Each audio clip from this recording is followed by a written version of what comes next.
Кылымыздың қасиеті мықты. Осында жаңағы бір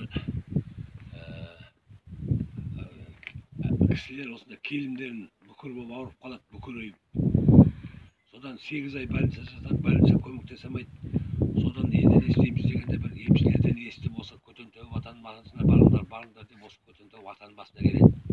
Осы ватан басына келіп, жаңағы кіріп ішіне кіріп Құран оқиды ғой. Сол Құран оқып болып енді шығып бартқан кезде, мына бізде құмда бір тышқан бар, қосаяқ, мына көзі қызарған. Сол жаңағы келіннің алдынан секіріп өтеді. Сонда жаңағы келін ойбай деп шошып қалады. Шошып қалған кезде жаңағы 8 ай түзелмеген арқасы түзеліп кетеді, түп-түзу болып. Содан осы жерден риза болып, жаңағы мына больница 8 ай көмектесе алмай атамыз, Көтентау әулие атамыз бір тышқанмен түзей салды деп, бір күнде деп қуанып риза болып қайтқан осы жақтан. Қанша мысалы осы қазір мысалы жастар келіп жатыр, мысалы бала көтере алмайтындар келіп жатыр.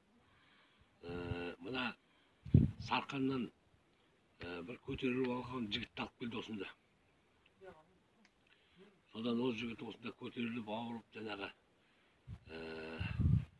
Сарқандікі, Сарқандікі. Сол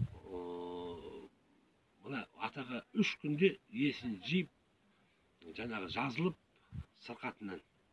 Қазір малын бағып, бала шағасының қасында отыр, тоже риза болып. Ата десе, жаңағы риза болып.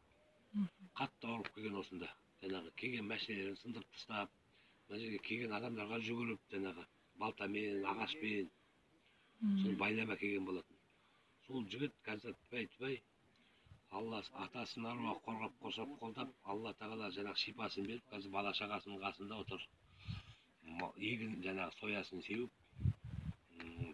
Сондайлар көп, мысалы осында келіп шипа болып жатқандар.